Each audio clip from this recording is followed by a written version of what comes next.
Imagine you feel your truck slide. Not gradually, not with warning. Just one lurching drop sideways into a mountain ditch with rain hammering the roof and no cell signal and no one who knows exactly where you are. That's where Vera Calloway stood at 7:43 in the evening on October 14th, and the slide was, it turns out, the least terrifying thing that would happen to her before sunrise. Vera Calloway was 46 years old, 9 months out from burying her husband, and 3 months behind on the mortgage the night she drove into the Blue Ridge Mountains. She wasn't there by choice. Not exactly. She was there because the wildlife photography assignment was the only work that had come in since Kevin died, and the outdoor magazine was paying $3,000 for a fall migration essay on Appalachian raptors, and $3,000 was the difference between the electricity staying on and the electricity going off. Kevin had been sick for 2 years before the end. The bills had a way of stacking up that she hadn't fully understood while she was focused on keeping him alive. Now she understood. She worked whenever she could find work. She had driven up from Statesville alone, which wasn't unusual. Kevin had always worried about her solo backcountry trips. She had always told him she'd be fine. He was gone now, and she was still telling herself the same thing, with less confidence each time. She had been pushing up a Forest Service gravel road off Route 215, trying to reach an overlook she'd scouted on satellite maps when the sky collapsed. The storm system that rolled over the Western Carolina mountains that evening had not appeared in any forecast she'd checked that morning. It came in fast, the kind of system that builds against the ridgeline and drops everything it carried all at once. By 7 o'clock, the light drizzle she'd driven through for an hour had become a road-obliterating downpour. The gravel turned to slurry. The drainage ditches roared. On a curve where the road dropped away sharply to her left, the rear wheels lost traction and the truck slid, one clean, stomach-dropping arc, into the uphill ditch, tilting at an angle that made the driver's door swing open and hit her in the shoulder. She sat in the cab for 30 minutes. No headlights came through the trees. No one was using this road in this storm. She knew from what she'd seen driving up that the culvert at the bottom of the grade had been already running full. It would be flooding now, water rising fast enough to reach the road within the hour. Staying in the truck meant staying in a steel box on a tilting road, with water rising below and temperatures dropping hard. She was in a field jacket, not a winter coat. She had one thermos, nearly empty.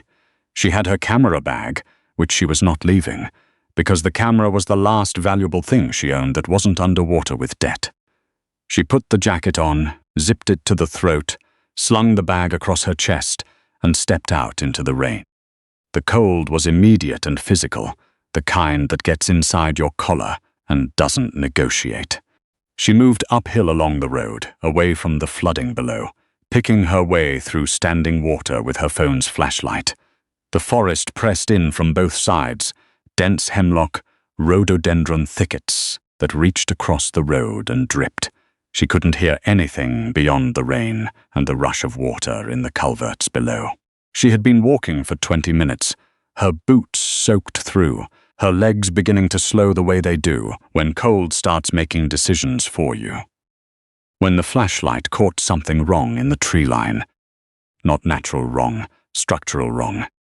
A stone corner, squared and solid, rising out of the undergrowth 15 yards off the road. She tracked her light upward and found a roofline, low, sagging on the far end but intact. A fieldstone chimney stood at the near wall, 6 feet wide at the base, the kind built to last a century and then another one after that. The windows were boarded or broken. The front door had a rusted chain through the handle, padlocked, no tire tracks in the mud, no smoke, nothing to suggest anyone had been here in a very long time. She went around the side of the house. One window had lost its board entirely, the glass long gone. She knocked the remaining shards free with her flashlight handle, spread her jacket over the sill, and climbed through. The air inside was a closed fist of cold, but the wind stopped the moment she was inside, and that alone felt like mercy. She swept the flashlight around the front room, Plaster had come off the walls in wide, peeling sheets, leaving bare lath exposed beneath. A cast-iron cookstove stood against the far wall, orange with rust. Pine floorboards, wide planks, hand-cut, bowed under her weight but held. Her kitchen table had been pushed to one side and left there, 2 chairs still tucked beneath it, as though whoever last sat in them intended to come back. She moved toward the back of the house. The hallway was narrow, ceiling lower. She passed a bathroom stripped to the iron tub and bare pipes, then the last door on the left, a back bedroom, and she stopped. This room was different. It hadn't been abandoned the way the rest of the house had been. It had been arranged, set. Against the far wall sat a cedar hope chest, old but intact, the brass hardware dark but unbroken, the wood still holding its shape. Beside it stood a small ladderback chair. On the chair rested a woman's winter coat, dark green wool, folded with precision, stiffened with age, the collar turned carefully under. It sat there the way you fold something, when you want it found in good condition. When you're not planning on being the one who comes back for it. Vera crossed the room and knelt in front of the hope chest. She lifted the lid. Inside, folded linens gone stiff and brown with age, a glass kerosene lamp with the wick still seated, a pair of wire-framed reading glasses, a child's drawing, a house, a tree, a woman with yellow hair, folded into quarters. She lifted each item out and set it on the floor. At the bottom, she pressed her hands flat and felt the difference. A section of the base had a slight give, not rot, deliberate, a panel, a false bottom, fitted so carefully into the frame that she might have missed it if she hadn't been pressing with both hands. She found the corner and tilted it up. Beneath it was a military ammunition box, olive drab steel, rubber-sealed, the kind of thing built to keep its contents dry through conditions that aren't weather. Her hands were shaking, partly cold, partly something she didn't have a word for yet. She set the box on the floor and unlatched it. The smell came out first. Old paper. A faint chemical sharpness she couldn't name. Inside, sealed in a clear plastic bag, were a stack of Polaroid photographs, a sheet of paper folded to thirds that opened into a hand-drawn parcel map. Family names, acreages, dates, small notations in neat cursive along the edges, and at the bottom of everything, a plain white envelope.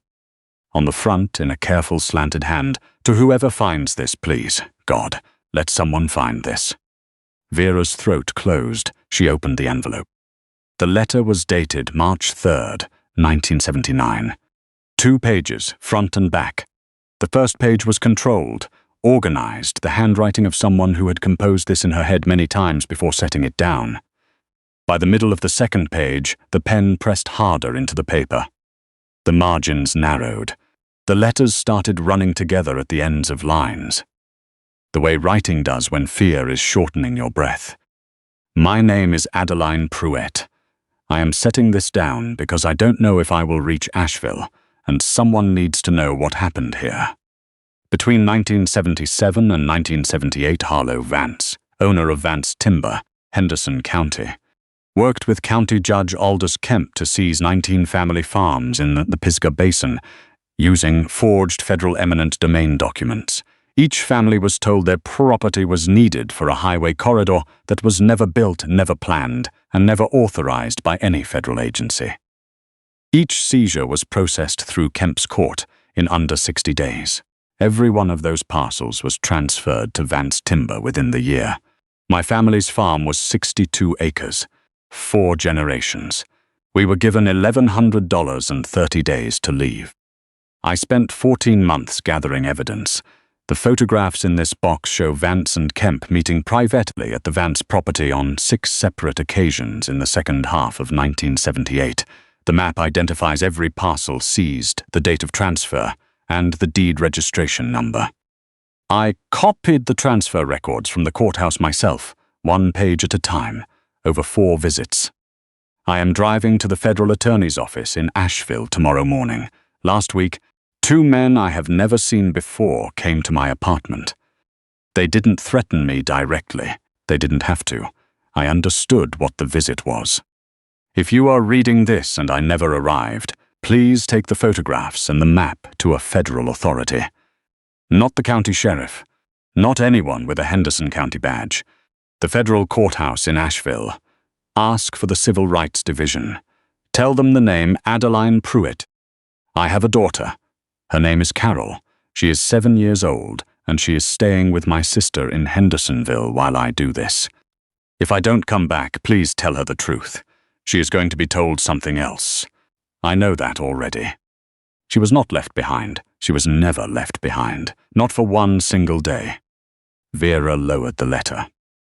She sat on the cold plank floor, rain still dripping from the ends of her hair, and let herself understand the full weight of what she was holding.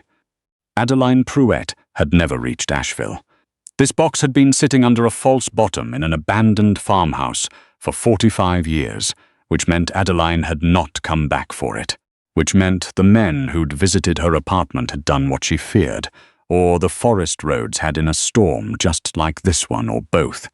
Her disappearance had likely been ruled a voluntary abandonment, a woman who'd walked out on her daughter.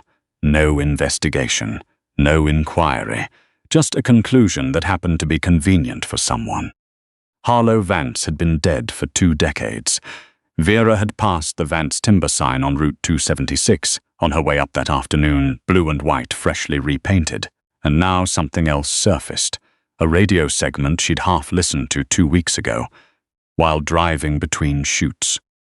Boyd Vance, Harlow's grandson, running for state legislature on a platform of rural property rights and what he called returning the land to the families it belonged to. The irony didn't just turn her stomach, it made her jaw ache. She was still on the floor when boots hit the front porch. The sound was measured and professional, not someone stumbling in from the rain, not a hiker who'd seen the light. A flashlight beam crossed the boarded window, methodical, sweeping low. The front door handle rattled. Then a voice came through, flat and practiced. "Vance Security. Anyone in this structure, announce yourself and come to the front door. You are on private property." Vance Security. Vera killed her own flashlight. She moved in the dark by memory, 3 steps to the hope chest, hands finding the ammo box by touch, and lifting it, she crossed the bedroom toward the back wall. There was a rear door she'd noticed coming in but hadn't tested. She found the handle. The wood had swollen into its frame with decades of moisture. She set her shoulder against it and pushed, slowly, steadily, until it gave with a sound like a cracking spine. Behind her, she heard the man moving around the side of the house. Toward the window she'd entered through. He would see the knocked-out glass. He already knew. She went out the back and ran. The trees were dense, rhododendron thickets that closed like hands around her legs, branches that hit her face in the dark. She kept the flashlight off. She navigated by the lighter dark of sky visible above open ground, by the sound of water moving somewhere ahead of her. Behind her, she heard the security man crashing through the undergrowth, his flashlight swinging in wide arcs that showed her exactly where he was and let her move away from it. He was bigger than her and faster on flat ground. She had 20 years of walking off-trail through mountains in her legs. That mattered. She remembered the map. She'd only glanced at it, but she'd seen a creek line marked along the eastern edge of the parcel. She turned east and ran toward the sound of moving water, found it, crossed at a rocky shallows that soaked her to the knee in water, cold enough to stop her feet from feeling anything. She came out the other side into thinner undergrowth. The security man's light was no longer visible through the trees behind her. She slowed to a fast walk and navigated north by the break-in canopy where a fire road cut through the forest. She reached it 40 minutes later, shaking hard enough that the ammo box rattled in her grip. She walked 2 miles on that road before a long-haul trucker found her in his headlights and pulled over without her having to wave him down. He just looked at her face and understood. She was in Asheville by 8 the next morning. Federal Courthouse. Civil Rights Division. She set the Polaroids, the parcel map, and Adeline's letter on a conference table and watched the attorney across from her read the first paragraph and go very carefully, still in the way that means something has just changed in a room. The investigation that followed was not brief. 11 weeks of subpoenas and forensic document analysis and deposition transcripts. The 19 deed transfers from 1977 and 1978 were traced to a federal highway authorization, bearing the signature of an agency official who, when reached by investigators, had no knowledge of any project in the Pisgah Basin. Boyd Vance's campaign financing ran through a series of shell entities whose assets were traced back to timber royalties still being generated by 3 of the illegally seized properties that had been producing revenue for Vance Timber for 45 years since the theft. Boyd Vance was indicted on a Tuesday morning. By Tuesday evening, his campaign website was down. 2 weeks after the indictment, Vera drove to a diner in Brevard and asked for Lee Pruitt. The woman who came out from behind the counter was 31 years old, with the kind of careful composure that comes from learning young not to let strangers see too much. Carol, Adeline's daughter, had died in a car accident years before. Lee was what remained of that family, the granddaughter of a woman who'd been erased from history and replaced with a story about abandonment. Vera set the envelope on the table between them. "Your grandmother left this behind," she said. "She didn't disappear. She was trying to do something that mattered, and someone made sure she didn't get to finish it. But she made sure this would survive her." Lee looked at the envelope for a long moment before touching it. When she finally lifted it and unfolded the letter, her eyes moved slowly over the handwriting. The handwriting of a woman she had never met, a grandmother she had grown up being told, had simply walked away from her family one winter and never come back. She read it all the way through. Then she read it again. Then she pressed her hand flat over the page and looked up at the water-stained ceiling of the diner and breathed in the slow, careful way of someone holding themselves together through the specific kind of grief that comes with learning a truth that changes everything you thought you knew. She didn't leave, Leigh said. Not a question, a statement she was setting down somewhere solid inside herself. No, she never left. Leigh nodded once, folded the letter back along its original creases with the same careful precision Adeline had used to fold it the first time, and slid it into the envelope. What Vera Calloway stumbled onto in that farmhouse wasn't just evidence of a 45-year-old crime. It was proof that some people, even when they know they may not survive what they're doing, still take the time to make sure the truth can outlast them. Adeline Pruitt had sealed everything into a waterproof box, tucked it beneath a hidden panel, and trusted that someday, somehow, the right person would look in the right place at the right moment. She wasn't wrong. Now, what would you do if you found something that powerful people spent half a century praying would stay buried? Drop your answer in the comments below.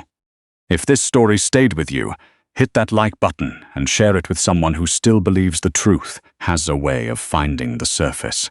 Subscribe to Own the Drama and turn on your notifications. We're here every week for the stories that were never supposed to be found.